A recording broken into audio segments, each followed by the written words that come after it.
Good afternoon. Thank you for everybody coming today. We're gathered here outside the Willard Drug Treatment Center.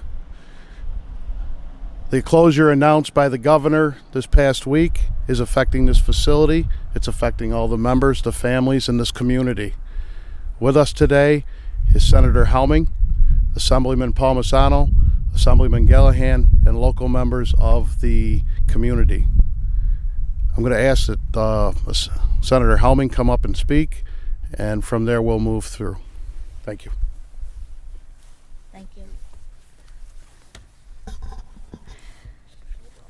Good morning, everyone. I wish we were here under better circumstances. Like many of you, on Monday, I learned through the media that the state decided to close Willard. I have to admit that I was angry on Monday, and I'm still angry today. And I just want to comment, when Governor Hochul first took office, one of her first pledges, her first commitments to all of us, to everyone across the state, was that she was going to be transparent and open. I ask you, is this transparency and is this being open with the community when you exclude the community on a decision of this magnitude? So I'm here today to support our corrections officers and the staff, everyone who has dedicated their lives to Willard, who has dedicated their lives to public service. To me, this is so much more than just discussing about a building closing. This is about people whose lives are being uprooted, our families who live right here, our children who attend the schools here. It's about our local businesses. You know what else?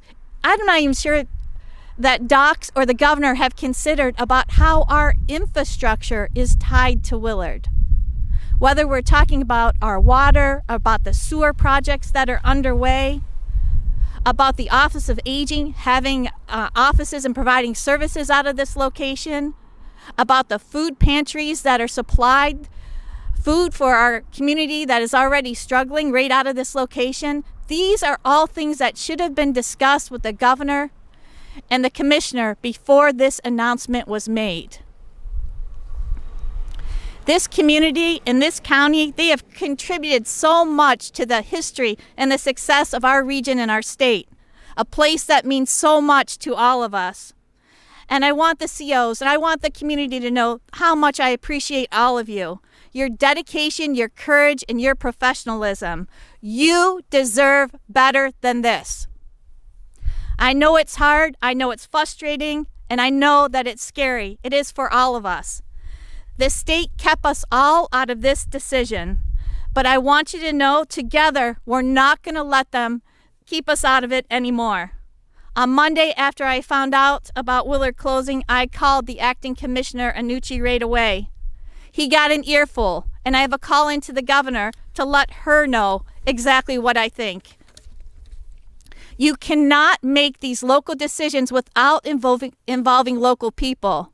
I am demanding that representatives from this community, including Supervisors David Hayes and Joe Borst, members of the school, members of the Board of Supervisors from Seneca County, be at the table from here on out. We won't let our employees and the families be left behind. We can't let this facility go dormant, and we can't make this community suffer through yet one more closure. We must hold the governor and the commissioner accountable. We must make sure that they hear our voice. Government has to be held accountable. But to everyone who's out there, everyone who's here, everyone who's listening, I want to say something very important. I want you to listen carefully. Elections have consequences. Your vote matters. You need to get registered and you need to get out and vote. This decision to close this prison and 6 others was made because in the New York State budget there was language giving the governor the authority to do so. Look at who voted for that. Look at who supports that. Look who supports these reforms that are giving criminals more privileges in our state, that aren't holding criminals accountable. The governor has also touted that the closing of these prisons is going to save taxpayers money. Well, this is what I'd like to ask the taxpayers. With all these closings that have happened over the last decade or so, and all the millions and millions of dollars that have been saved, have you seen a decrease in your taxes? Do you feel safer in your communities right now?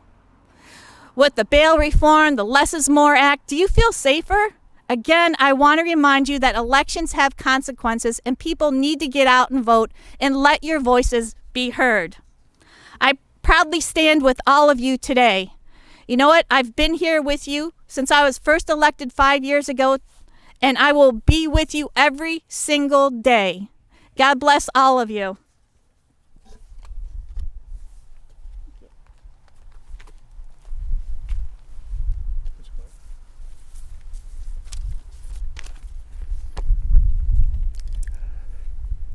Thank you for being here today. First, to the brave men and women who work here behind us in this facility and in the Southport and all the facilities across this state. Please know there are many of us who appreciate your sacrifice and the dangerous job you do each and every day to keep us safe. I know Senator Helming does, Assemblyman Gallahan does, Congressman Reed does, myself, our local officials, town and county, and the public here does. As the Senator mentioned, Governor Hochul announced this week 6 additional prison closures, including Willard behind us in Southport and other facilities, just before the holidays. Under the current law, it usually requires a 1-year notification to close down a facility. Unfortunately, this liberal progressive legislature, because the governor requested it, gave him the governor authority to shut down a facility with just 90 days notification. Senator Helming, Assemblyman Gallahan, and myself did not support that, and neither did a number of other people. Fast-track prison closures in 90 days, 1 year is hard enough, but fast-tracking them in 90 to 120 days just adds insult to injury and is a complete disrespect to the dedicated individuals who work here in a very dangerous environment each and every day, and to the local communities that house these facilities. They will say nobody's going to lose a job. Please. 3 to 4 months is not enough time for a family to decide to sell or buy a house or move, uproot their kids and move to a new school. Many individuals will have to travel 2+ hours to get to another facility if they find one. We know of other closures that have taken place. There are some individuals, employees have been displaced 2+ times with the closure from Livingston to Gowanda and now Southport and here in Willard. Again, these fast tracking of these closures, any closures, is a complete disrespect and a devastating blow to the dedicated employees, the families, and the local communities and the economy. More than 200 corrections officers and sergeants are going to lose their jobs. This affects over 400 total employees with the civilians. Governor Hochul, these are people. These are families being hurt by your decision, and for no reason other than political. This is unfortunately a continuation of the terrible and dangerous policies of her predecessor. Prison closures, now I think we'll be up over 24 prison closures. Eliminating and restricting the use of special housing units to segregate our most dangerous inmates, an important tool for our corrections officers to be safe. The state's going to continue to say, as the senator mentioned, and how they always say when they do these closures, they're going to save money. But what about the $42 million in construction costs that have been made to this building over the past 5 years? In other facilities like Southport, Ogdenburg, which was mentioned, Livingston, which was closed in 2019. On top of these supposed savings, none of these dollars are being invested back into the facilities to support our corrections officers, to stop the rising drug use, gang violence, and assaults. They're not being provided the tools they need to keep themselves safe and others safe. There's no secure vendor program to keep screen packages for drugs. No use of drug dogs at every facility. No better technology. I know when we talked about this at the budget hearings, the commissioner said, well, these cost money. But they're okay for iPads for inmates to have and make millions of hours worth of phone calls. Drugs cause violence in our correctional facilities. This administration is turning a blind eye to it. The previous administration, and now I'm sure this administration, used to like to brag and boast about the number of prisons they closed, but they failed to take responsibility that what these prison closures and these other dangerous policies have created a dangerous powder keg environment inside our correctional facilities. All you have to do is look at the Department of Corrections' own statistics. Over the past 5 years, inmate on staff assaults has increased over 38%. Inmate on inmate assaults have increased over 31% over the past 6 years. Over 1,000 each year for the past 5 years, and our inmate on staff assaults are over 1,000 as well. They say, well, there's less inmates, but this administration has no answer. Well, if we have fewer inmates, why does the violence and the dangerous assaults continue to rise? Because they're cramming more and more dangerous individuals into fewer facilities. It would be better to space out these individuals over more facilities, a safer environment, for better programming for the inmates even. But also with COVID, how does this help and make sense? The administration talks about repurposing these facilities for other purposes, like for drug treatment and alcohol. First of all, we know the repurposing of these closures, they don't have a good track record. All you have to do is look at Monterey Shock and other facilities as well. But the fact of the matter is, Willard is a drug treatment center that's invested millions of dollars in it over the past 5 years. This doesn't make any sense at all. The governor, you have the power to rescind this. You have the power to do the right thing and not the political thing. Again, as we talked about, this new governor is just continuing the policies we've seen over the past couple of years that favor criminals, murderers, rapists, and cop killers over those in law enforcement, our crime victims and their families, and public safety. You've seen it from the disastrous bail reform, an unchecked parole board that is releasing dangerous individuals in the street every single week. The less is more policy. And there's even more out there as well. These policies compounded with these devastating closures will lead to an increase in violence in these correctional facilities. It will devastate and hurt these employees and these families and these local communities. And it's just wrong. Governor Hochul, let me be very clear. The increase in violence these closures will create, and it will, because it does and it has. These closures, the increase in violence we will see, falls squarely on your doorstep. The employees, the families, and the local communities so devastated by your decision is totally on you. You are accountable and will be held accountable. You have failed them. Shame on you. You don't have to do this. You didn't have to do this. You don't have to do this. This is a political decision to appease to the progressive liberal base of this state. In closing, I would just like to say to the brave men and women who work here at Willard and all our correctional facilities around the state, please know how much myself, my colleagues here, our local community members, thank you and appreciate all you do for us. The dangerous job you go into each and every day to keep us safe. May God bless you and your families. Thank you. Oh, I'm sorry. My name is Assemblyman Phil Palmisano. I'm the representative for the 132nd Assembly District here. Sorry about that.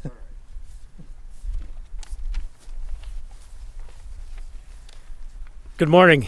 My name is Jeff Gallahan. I'm with the 131st Assembly District, which is just north of here. This closure not only affects the 132nd that fills in, but it affects the whole state. And what's happening here is a tragedy. This announcement is just another example of how Albany is prioritizing criminals, getting mints on their pillows over the safety of law-abiding citizens. Governor Hochul should be ashamed of herself. She isn't fooling anyone here by claiming there's less people in jail because our state is so safe. Look at the record that was just set yesterday in Rochester, New York. That's one to be proud of. That's for sure. There's less people in jail now because she keeps letting them out. That's why. We're already seeing the effects of the Democrats' pro-criminal policies. Bail reform is wreaking havoc in our communities. And we can all see it every time we turn to the local news and see another shooting or another criminal committing heinous crimes. then being caught, given an appearance ticket, and let go. To do it all over again. That day, many of them. The same day. We're going to see the devastating effects of this closure on our communities very soon. When instead of getting the treatment that they need, people are let out only to commit more violent crimes. This facility is one of a kind, and there's no way that this facility should ever have been on any list for closure. And I want to mention, violence against our correction officers has been rising for years, but nothing has been done to stop it. Instead, the answer is let more criminals out so they can be violent in society. This decision was made with no thought to the employees here at Willard or the effects this will have on the families in their upcoming lives. To everyone that this decision affects, please know that I'm thinking of you, that some people haven't forgotten that your lives matter, and we're fighting to bring common sense back to Albany. It's a tough fight, but we're in it every day. Senator Helming and Assemblyman Palmisano and I are down there fighting for your rights every day. And I'm proud to stand here today with those two and oppose these horrific closures all over our state. We're not going to take this lying down. And we'll be fighting together to put an end to these quick and inefficient closures. And I'd like to close with a saying that has been one of my favorites for many years, being in sales for over 30 years. Nobody plans to fail, but they fail to plan. And this is the perfect example of that. Failure to plan. Thank you.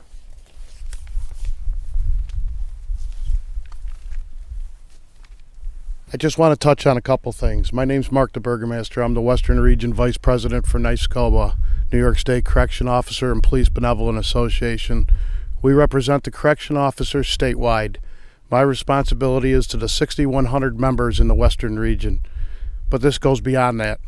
The essential employees in the state of New York have been stomped on, continued to be stomped on by a progressive agenda that just does not take into any consideration safety. We are being assaulted at record rates. We are seeing injuries and violence at record rates. People want to bring out and point out fiduciary responsibilities to the state. What's the responsibility on the injury to an officer that has to walk around with a scar for the rest of his life because of one inmate combined or wrongly classified in a facility, and he acts on that officer or that sergeant or that civilian? We represent the correction officers in the state of New York, but we're charged with the duty to protect everyone that works behind these walls. These officers are being hurt. They are not getting their days off. We are understaffed. We are being assaulted at record rates. The issue comes down to is over a decade ago, we started a project that was dangerous. They decided to right-size our prison system, combining, slowly closing in a network to where you only have the most violent people, and you have stripped our tools through legislation that were passed by a progressive legislature and Senate. These are people that don't have to work in these settings. You've taken away our ability to run these facilities, to control movement, to control and find contraband, to search inmates, to search property that's being sent into the inmates, and you offer no solutions or anything progressive moving forward. You are turning these facilities into a nightmare. Every one of the men and women in these facilities came into work every single day during this pandemic. We still adhere to some pandemic rules inside these facilities. This is not over as far as we're concerned in these walls, and the state adheres us to those rules. Yet they're going to start moving and shuttling inmates all over the state to empty out facilities. The governor announced last week that she wanted to repurpose jails. She wants to see these facilities for treatment. Okay, I'll take that at face value. But then your very next action is to close 4 facilities that are alternative to incarcerations. Southport Correctional Facility had a step-down program. It was being repurposed so that inmates can have their behavior modified through education, counseling. Close that facility. You close Willard Drug Treatment Center right here. The whole purpose of this facility is to help these people get back out onto the streets, to help them recover, to help them down a road and a journey. You can go after Mariah Shock. Again, another facility, short-term, alternative to incarceration. Rochester Work Release, Again, another facility that incorporates work release as a program to get these people back into society safely. Everything is being shortcut. The numbers show clearly inmate populations down to 31,500 and change. They're going to let more out, and they're going to continue to let more out. Crime isn't going down. We're just ignoring it on a state level. The communities, the towns, and the cities are stuck with it. And yet the essential workers, the correction officers, correction sergeants, lieutenants, everyone who works inside these walls suffer the price every single day. Thank you for coming. I'll take any questions if you have any. Is there anybody that works here that's here that might want to say something? They couldn't come out. No? Okay. Did you? No, I'm fine. No, sir. I just wanted to give an opportunity for somebody that works here what's going to mean for them. Quite frankly, I understand. Yeah. But if you don't work there, Yeah. then you really can't explain what it means to somebody. well, I can give you a little insight because I work at Southport, and Southport's closing.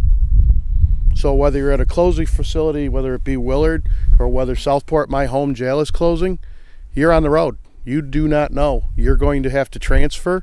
You don't know where you can reach, whether Albany personnel will move you. Then you have to rely on the RIF, which is tied to civil service law. And then again, it becomes about availability where Albany wants to put you. Most of these officers will not know where they are reporting to until roughly the 20 to 30 days prior to the day they have to show up to that facility. Whether it's right down the road to 5 Points or whether it's Coxsackie, Great Meadow, Clinton, you can be placed anywhere. The state will guarantee that you keep a job. The state has an item for you. The state right now can't keep staffing coming in. The problem is you may be required to travel 3, 4, 5 hours, and you're only going to get at best 30 days notice from the time your orders are cut and you get notified to where you have to show up. So closures do weigh on your mind, and we work with that year after year after year. Every year it gets slid into the governor on a 30-day bill. Well, we're going to close jails in 90 days. You don't even get the benefit of the 1-year notice anymore. They circumvent it every single time. Now I have to plan accordingly. Once we get a notice, now you have to start wondering where you can reach, where you can go. What am I going to do with my kids? The communities are affected because the majority of the officers and sergeants and lieutenants and staff that work in these facilities, they are your softball coaches. They are your little league coaches. They run your recreation programs. They are embedded in these communities, and you lose every aspect of that when you have to uproot them and ship them out of town. I can tell you from a closure facility, you go to bed every night and you don't know where you're going to be in 30 days. Can I just say that? Just real quick, We have our- question for him. How many will it affect here? How many are in your union that work here? Right now there's 205 officers and there's 10 sergeants. 10 sergeants.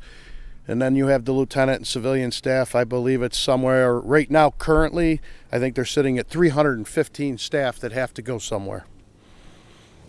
Oh, go You ahead. can imagine in a small community like this, as Mark said, how this is absolutely devastating to the community for the reasons he said. Our corrections officers just don't serve inside those 4 walls. They are integral, instrumental to our community.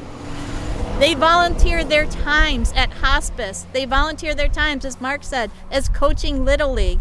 We have so many people here who can tell you how devastating, if this facility closes, it is to this community. We have Chairman of the Seneca County Board of Supervisors here, Bob Heisen, who has been working for years to make improvements to the sewer system. It's integrally linked to Willard. That's at risk now.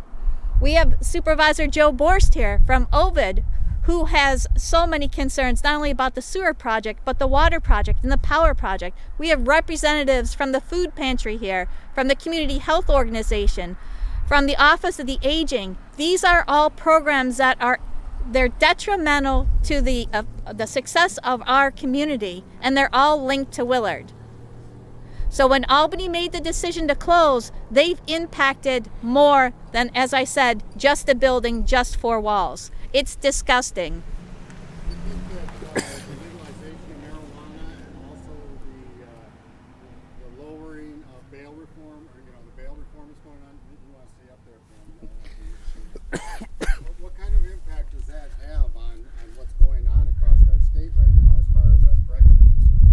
Right now, across the state of New York, we are seeing a tremendous spike in violent crimes. And what is coming out of Albany is not something to do more to protect our residents, our constituents, our communities. What we're seeing coming out of Albany, like we just saw in the last couple more, are bills that are designed to release more criminals. The Less is More Act, which really hamstrings law enforcement and our judges when it comes to parole. Now our judges can't send people who would benefit from Willard here for drug treatment services. It's just ironic that the governor talks about how she wants to do more to support drug treatment at a time when we really need it, and then turns around and closes a facility that offers those very services. So yes, there's a direct link to the radical legislation that's coming out of Albany and the increase we see in violent attacks. And as was mentioned earlier, the attacks that are occurring within the four walls of our correctional facilities. Incarcerated individuals attacking corrections officers, attacking each other. It just continues to rise, and the consolidation of these facilities is we're just gonna see a continuous spike.